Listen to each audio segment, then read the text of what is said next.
झारखंड का जमशेदपुर, जिसे फैशन के दृष्टिकोण से माया नगरी मुंबई के तर्ज पर मिनी मुंबई भी कहा जाता है। यहाँ की एक ऐसी शख्सियत से हम आपको रूबरू कराने जा रहे हैं जिन्होंने वुमेन एंटरप्रेन्योरशिप की एक नई लकीर खींच दी। दरअसल आज से 10 साल पहले महज 7 लोगों की छोटी सी टीम लेकर के बिष्टुपुर के कॉन्ट्रैक्टर एरिया में एक छोटे से एंटरप्रेन्योरशिप की शुरुआत करने वाली मृणाल सावा अभी हमारे साथ में है। और मृणाल सावा जो कि एक हाउसवाइफ होते हुए 2 बच्चों की मदर होते हुए उन्होंने एक नए बिजनेस की ठानी और एक छोटे से बुटीक की उन्होंने शुरुआत की, जो आज 10 सालों के बाद एक फैशन स्टूडियो का रूप ले चुका है। अभी हमारे साथ मृणाल सावा है जो कि फैशन को सिर्फ जीती ही नहीं बल्कि उसे बखूबी जो है पूरे समाज में फैलाना चाहती हैं। हम सीधे उनसे जुड़ते हैं और उनसे समझते हैं कि सबसे पहले तो फॉलो अप में आपका स्वागत है मैम, और हम आपसे जानना चाहते हैं कि ये जो जर्नी रही आपकी 10 साल की, इस जर्नी की शुरुआत कैसे हुई थी? जी, मैं 1998 से ही फ़ैशन डिज़ाइनिंग में बहुत ज़्यादा इन्वॉल्व रही हूँ और मेरा वहाँ पर भी, मैं बैंगलोर से पढ़ी हूँ, तो जब मैं वहाँ फ़ैशन इंस्टीट्यूट में काम करती थी तो मेरे को खुद को अपने काम करने का बहुत जज्बा था। मुझे नौकरी करने का कभी से मन नहीं था कि मैं किसी के अंडर काम करूँ, वो मेरा कभी भी इच्छा नहीं थी मेरे को। तो मेरे अंदर ये था और मैंने अपना भी एक छोटा सा बैंगलोर में काम शुरू किया था। फिर मेरी 2005 में शादी हो गई, मैं जमशेदपुर आ गई। फिर जमशेदपुर आई तो नया नया शादी था, नया नया जगह था, तो उस टाइम काम मेरा एक बार होल्ड हो गया था। लेकिन हमारे बगल में मेरी मॉम के लिए मैंने एक बुटीक खोल लिया था, तो इसीलिए मेरे काम तो चल ही रहा था, लेकिन कहीं ना कहीं वो एक पैशन थी मुझे काम करने की जो मेरे पास पूरी नहीं हो पा रही थी। तो जब मेरे दोनों बच्चे हो गए तो मेरे हस्बैंड विशाल ने मुझे कहा कि अब तुम अगर काम करना चाहती हो तो कर सकती हो, क्योंकि बच्चे अभी छोटे हैं, तो जब तक बड़े होंगे तो आपका बिज़नेस भी सेट हो जाएगा। And because of his support मैंने 2015 में अपना एक छोटा सा अमायरा फैशन स्टूडियो जो मेरे बेटी के नाम पे है, मैंने शुरू किया था। मैम, मेरा सवाल भी उसी और आ रहा था कि चूँकि आप एक हाउसवाइफ थी, उसके बाद आप 2 बच्चों की मदर रहीं। ऐसे में कहते हैं कि वुमेन्स का जो पूरा जीवन होता है ये काफ़ी संघर्ष से भरा होता है। इन संघर्षों के बीच आपने जो नई शुरुआत की, इसमें सबसे ज़्यादा सपोर्ट्स किनका मिला आपको? सबसे ज़्यादा सपोर्ट मुझे मेरी मदर, जो मेरी हमेशा आइडियल रही हैं, और मेरे हस्बैंड विशाल, क्योंकि उनका सपोर्ट पूरा 100% था, तभी मैं आज आगे बढ़ पाई। क्योंकि उन्होंने कहा कि अभी बच्चे छोटे हैं, आप चाहे तो अपना बिज़नेस सेट कर सकते हैं, क्योंकि जब बच्चे बड़े हो जाएंगे तो उनको आपको ज़्यादा समय लगेगा। इसलिए अधिकतर लेडीज़ ये करती हैं कि जब बच्चे टीनेज में आते हैं तब वो अपना काम शुरू करती हैं, बट वो मुझे हिसाब से गलत डिसीजन होता है, क्योंकि उस टाइम बच्चों को आपकी बहुत ज़्यादा ज़रूरत होती है। मेरे बच्चे जब छोटे थे तो मुझे ट्रैवलिंग भी नहीं करना था, तो मैंने अपना काम जब शुरू किया तो आई थिंक जैसे जैसे मेरे बच्चे बड़े हुए वैसे मेरा ये जो बेबी है हमारा फैशन स्टूडियो वो भी बड़ा होते गया। तो I think both settled together, so it was a very good journey. चलिए, एक सवाल है मेरा मैम कि जो फैशन से जुड़े लोग होते हैं वो जब कुछ नया स्टार्टअप करते हैं और ख़ास करके कपड़ों के क्षेत्र में, तो उसे बुटीक जो है वो उसका नाम देते हैं। लेकिन आपने जो नाम है जो चूज़ किया अपनी बेटी के नाम पर, अमायरा फैशन स्टूडियो, तो बुटीक को छोड़ करके आपने फैशन स्टूडियो को ही क्यों चुना? देखिए, बुटीक जो वर्ड है ना उसको लोगों ने बहुत मिस इंटरप्रेट कर दिया है। एक्चुअली बुटीक का मतलब होता है one single piece, one designer piece. But आजकल क्या होता है कि हर कोई कपड़े ला के भी जो बेच रहा है छोटे से जगह पे, उसको भी बुटीक बोल रहा है। बुटीक उसको नहीं कहते हैं। बुटीक कहते हैं कि आप किसी कस्टमर को देख रहे हो या किसी इंसान को देख रहे हो, उसकी क्या इच्छा है, उसकी क्या चाहत है, उसको देख के उनके फिगर को देख के फिर उनके लिए कपड़े डिज़ाइन करना। तो मेरे को लगा कि अगर मैं स्टूडियो कहूँगी, और मुझे ऐसा लगा कि मेरा भी जो चॉइस है वो एक अलग तरीके का है, क्योंकि मैं बहुत पैशनेट हूँ डिज़ाइनिंग करने में, इसलिए मैंने इसको अमायरा फैशन स्टूडियो नाम दिया, ना कि बुटीक। चलिए मैम, एक सवाल मेरे पास और भी आ रहा है कि झारखंड की अगर हम बात करें, केवल जमशेदपुर की नहीं, तो झारखंड में कई बुटीक्स हैं और जमशेदपुर में हम चूँकि फैशन स्टूडियो के नाम से कपड़ों का जो लाजवाब कलेक्शन बोलते हैं, वो कहा जाता है कि आपके पास है, ऐसे में मृणाल सावा जो है अपने स्टूडियो में क्या कुछ खास रखती हैं? देखिए, पहले तो मैं आपको अपना कॉन्सेप्ट बता दूं कि Yes. मैंने ये क्यों किया था। हम लोग जमशेदपुर में हैं, which is a B town, it is not a metro. होता क्या है कि यहाँ की जो लड़कियाँ हैं उनकी बहुत सारी चॉइसेस होती हैं कि हम डिज़ाइनर कपड़े पहने, बट वो पहन नहीं पाती क्योंकि उनको ये नहीं पता हम कहाँ से लाएं, हम कैसे लाएं, क्या हम अफोर्ड कर सकते हैं कि नहीं। तो मेरी ये इच्छा थी कि हर एक लड़की, अपनी शादी हो या फ्रेंड की शादी हो या कुछ भी हो, उसके मन में जो भी हो, जो वो इंस्टाग्राम और ये सब में देखती हैं, वो सब कपड़े पहन सके। इसलिए मैंने ये स्टूडियो जमशेदपुर में खोला था। सबसे पहली बात कि मुझे ये मन था कि हर कोई लड़की हर डिज़ाइनर कपड़े जो वो चाहत करती है मैं उनको दे सकूं। So this was the story behind opening Amaira fashion studio in Jamshedpur. और देखिए, ये जर्नी बहुत इजी नहीं रही क्योंकि जमशेदपुर छोटी जगह है, तो उसमें क्या है, लोगों को डिज़ाइनर कपड़ों की उतनी समझ नहीं है क्योंकि जहाँ डिज़ाइनर आएगा थोड़े महंगे होंगे।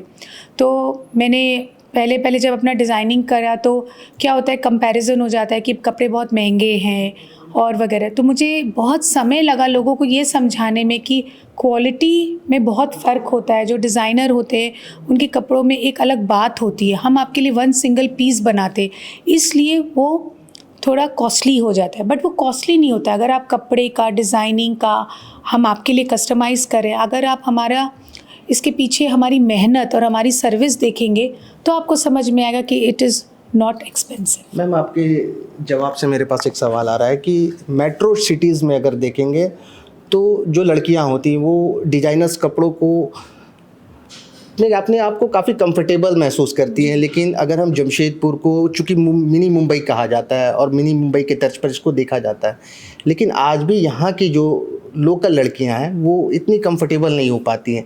इसको आप कैसे देखती हैं? देखिए, उसमें दो बात है कि अवेयरनेस नहीं है। Yes. बॉम्बे जैसी शहर में क्या होता है कि अवेयरनेस है, लोगों को पता है कि देख हम डिज़ाइनर पहनेंगे तो लोग हमें देखेंगे। यहाँ उनको ये समझ नहीं होती है कि हमें क्या पहनना चाहिए। सबसे पहले तो ये बात है कि उनके ऊपर क्या अच्छा लगता है, यही उनको नहीं पता है।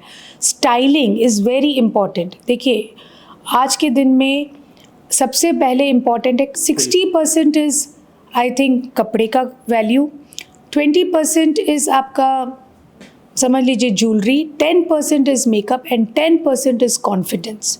सबसे इम्पॉर्टेंट है कॉन्फिडेंस।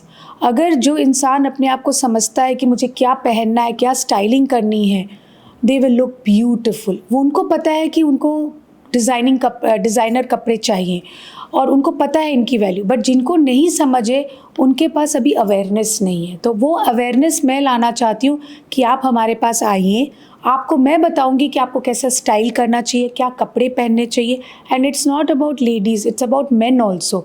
लड़कों को भी नहीं पता कि हमें क्या कपड़े कब कैसे पहनने चाहिए। मैम, अवेयरनेस की आप बात कर रही हैं, मेरे पास एक सवाल और आ रहा है कि आज के जो यूथ हैं, चाहे वो लड़के हों चाहे वो लड़कियां हों, सब में एक मिथ भी है। अगर जमशेदपुर जैसे शहरों को देखा जाए, रांची जैसे शहरों को देखें, तो कि डिजाइनर्स कपड़े जो हैं ये ब्रांडेड कपड़ों से काफ़ी महंगे होते हैं और वे ब्रांडेड का रुख करते हैं लेकिन डिजाइनर्स का रुख नहीं करते। इस पर आपकी क्या राय है? देखिए, डिज़ाइनर भी अपनी मेहनत की ही का वैल्यू लेते हैं, मुझे ऐसा लगता है। बट क्या होता है ना, आजकल लेबल का पैसा होता है। यस। वही कपड़े अगर आप चाहें तो हम आपके लिए बना के दे सकते हैं कम दाम में, क्योंकि वो वैल्यू होते हैं। देखिए, डिज़ाइनर्स आगे बढ़े हैं बहुत मेहनत करके, तो उनका ब्रांड का एक वैल्यू है। It is not about the dress, it's about the brand value. तो ब्रांड का वैल्यू होता है। जो आप वो डिज़ाइनर्स महंगे होते, वो ब्रांड का पैसा देते हैं, कपड़े का पैसा नहीं देते। लेकिन मैम, जहाँ तक मैं देख पाता हूँ कि जारा जैसे ब्रांड में जब आप जाते हैं तो 10-12 हज़ार ऑलमोस्ट खर्च हो ही जाते हैं, और 10-12 हज़ार का जो लागत है, इस लागत में एक बढ़िया डिजाइनर कपड़े जो है वो अफोर्ड किया जा सकता है, कर सकते हैं। वो आपकी सोच पर है कि आपको कहा दे कि बहुत सारे लोगों में मिथ है कि हम अगर बाहर का पहनेंगे तो ही हम सुंदर लगेंगे। ऐसा नहीं है। आप जमशेदपुर में रह के भी आप बहुत सुंदर कपड़े पहन सकते हैं। इट्स जस्ट अबाउट आप कहाँ डिज़ाइनिंग करा रहे हैं और किससे स्टिच करवा रहे हैं, दैट्स ऑल। ओके मैम, अब चूँकि हम थोड़ा पीछे चलते हैं क्योंकि हम आपके 10 साल की जर्नी पे बात कर रहे हैं। जैसा कि आपने बताया कि 2015 में आपने इसकी शुरुआत की थी अमायरा फैशन स्टूडियो की, और अब ये 10 साल पूरा कर चुका है। तो इस 10 सालों के दौरान क्या कुछ स्ट्रगल्स आपने देखे, क्या कुछ हर्डल्स आपने पार किए? कई स्टोरीज होगी मैम, इसमें कुछ खास, कुछ चुनिंदा जो आप हमारे दर्शकों को बताना चाह रही हो? देखिए, स्टोरीज़ तो बहुत सारी हैं और ऐसा नहीं है एवरी डे हमारे साथ एक स्टोरी होती है, बट कुछ ऐसा है कि जब मैंने 2015 में शुरू किया तो 2017 में मेरी मदर को कैंसर डिटेक्ट हो गया था। That was a very sad back for me, because उस वक्त मैं एकदम इनिशियल स्टेज पे थी और हमारी मदर को हो गया था, तो मैं थोड़ा सेटबैक हो गया था। तो वो थोड़ा एक बहुत बड़ा सदमा था मेरे लिए। उसके बाद 2018 में हमारे यहाँ बहुत बड़ी आग लग गई थी, जिसमें करीबन 80 से 90 लाख के कपड़े मेरे जल गए थे। एक एक टुकड़े बच गए थे और कुछ नहीं बचा था। बट उस वक्त मेरी टीम ने और मेरे हस्बैंड ने मुझे इतना सपोर्ट किया था कि मैं वापस खड़ी हो गई 1 साल के अंदर अंदर। आज मैं इतना आराम से बोल पा रही हूँ, बट वो समय बहुत ख़राब था। और उस समय समझ में आया कि एक इंसान जब नीचे जाता है तो कैसे ऊपर उठ के आता है, तो बहुत तकलीफ़ होती है। 2019 में मेरा वापस से शोरूम बना, फिर हमने वापस खड़ा किया। उसके बाद कोविड आ गई, तो Covid was a very big again, मतलब कि झटका आ गया, लेकिन Covid was very good for मी।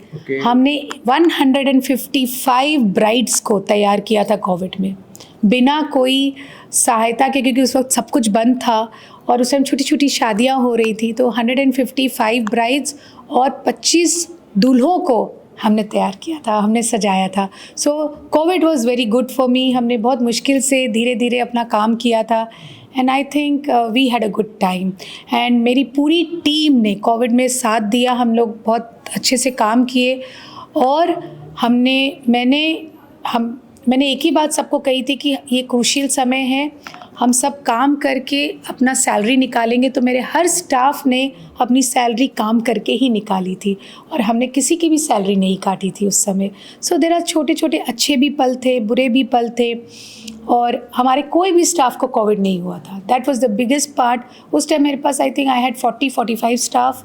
आज 10 साल पूरे होने पे मेरे पास मोर देन 100 स्टाफ्स हैं, और हमारे बहुत सारी टीम है, मेरे बहुत सारे लोग हैं जो मेरे साथ जुड़े हुए हैं। और ऐसे तो बहुत सारे छोटे छोटे पल हैं, जैसे हमने बहुत छोटे छोटे इंसिडेंट्स भी हैं। जैसे हम लोग गोवा में शादी करे थे किसी का, तो दूल्हा दुल्हन मेरे को देख के इतना थैंक यू मुझे बोले और मुझे हग किया। मुझे ऐसा लगा something it is very precious. जब हम किसी को सजाते हैं और वो हमें जब थैंक यू बोलते हैं, तो that moment is the best moment, I think so.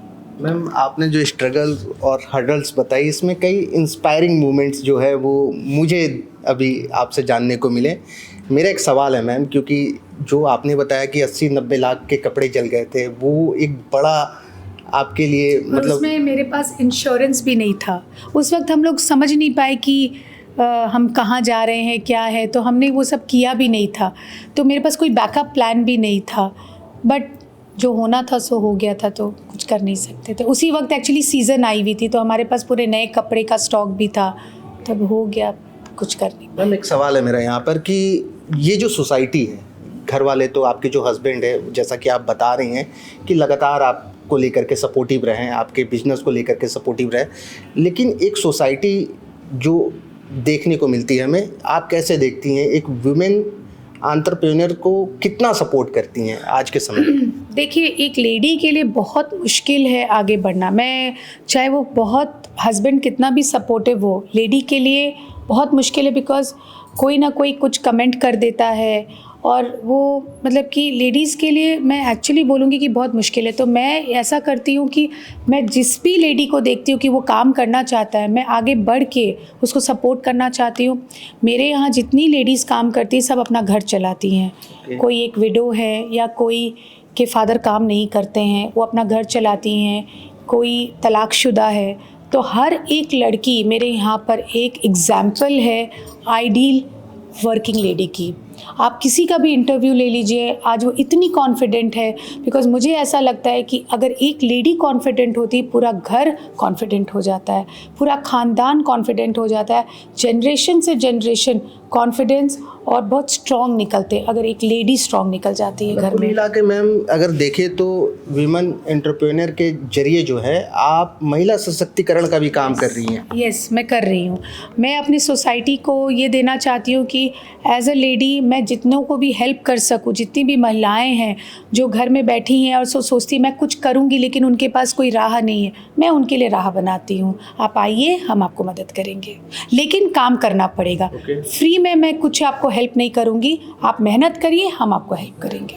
Mrinal ma'am, एक सवाल है मेरा यहाँ पर भी कि किसी भी बुटीक के संचालन के लिए डिजाइनर्स तो सबसे आगे होते हैं, लेकिन जो कारीगर्स होते हैं उनके साथ जो काम करते हैं, इनकी कितनी बड़ी भूमिका होती है? बहुत बड़ी भूमिका होती है। एक टीम वर्क और टीम एफर्ट की बहुत बहुत बड़ी भूमिका होती है, बिकॉज आप उनके बिना कुछ नहीं कर सकते। देखिए, जो वो कहावत है ना कि बंद मुट्ठी खोल दो तो खाक की करो, तो बहुत स्ट्रॉन्ग मुझे उतना आता नहीं है, सॉरी, लेकिन मुझे ऐसा लगता है कि एक team work brings a lot of discipline, hard work, और जब आपकी टीम आपके साथ खड़ी रहती है ना, आप दुनिया से लड़ लोगे।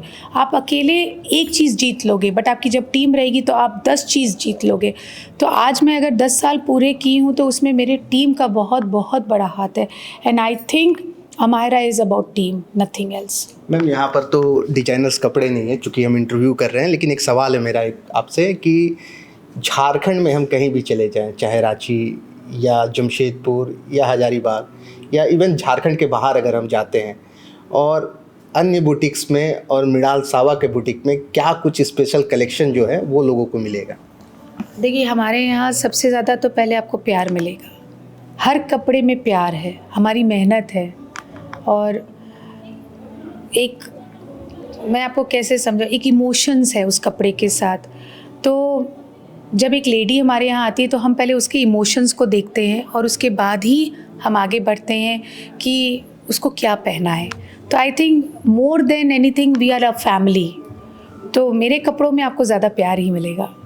आखिरी 2 सवाल हम लेते हैं आपसे कि आपने 10 साल पूरे किए, आपकी टीम ने 10 साल पूरे किए, इस 10 साल पूरे करने का सेलिब्रेशन आप कैसे सेलिब्रेट कर रही हैं? क्या कुछ खास होने वाला है? जी, हमारे तो प्लान्स बहुत सारे हैं, आगे भी आने वाले हैं। तो ये हम लोग सिर्फ 2 ही दिन या एक दिन में सेलिब्रेशन प्लान हाँ, तो मैं एक दिन में ये सेलिब्रेशन नहीं, हम पूरे साल सेलिब्रेट करेंगे।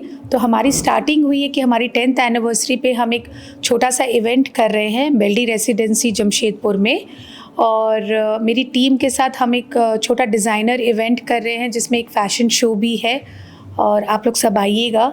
29 और 30 को है इस अगस्त मंथ में। सो आई थिंक ये हमारी एक शुरुआत है, और इसके साथ हम अपना ब्रांड भी लॉन्च कर रहे हैं, जो हम 1 साल से मेहनत कर रहे थे। हम अपना क्रिएशंस भी ला रहे हैं, एंड हम अपना वेबसाइट भी धीरे धीरे लॉन्च कर रहे हैं, प्लस हम एक नया शोरूम के साथ भी आने वाले हैं बहुत जल्दी। देखिए, अभी हमने मृणाल सावा से बात की, जो कि अमायरा फैशन स्टूडियो की ऑनर है, एक वुमेन एंटरप्रेन्योर है, और इनसे बात करने के बाद मेरे जहन में फिर से एक वर्ड आ रहा है, ना रोक सकोगे तुम इन उड़ानों को, ये बेटियां अब आसमान छूने निकली हैं, और उन्हीं बेटियों में से एक मृणाल सावा है जिनसे अभी हमने बात की है। इसी तरह की कुछ खास शख्सियत के साथ हम आपके साथ फिर मिलेंगे द फॉलोअप के साथ। मैं अभिषेक पीयूष, नमस्कार। जहां 27 वर्षों के सफर में 17,000 से भी अधिक छात्रों ने डॉक्टर एवं इंजीनियर बनकर भरे सफलता की ऊंची उड़ान, जहां साधारण छात्र भी झारखंड टॉपर्स बनकर बना रहे इतिहास। दूरदर्शी शिक्षाविद श्री विपिन सिंह के मार्गदर्शन में मेडिकल एवं इंजीनियरिंग के लाखों छात्रों के लिए आशा की किरण के रूप में गोल, nation's leading institute. thefollowup.in. Like, share and subscribe. www.thefollowup.in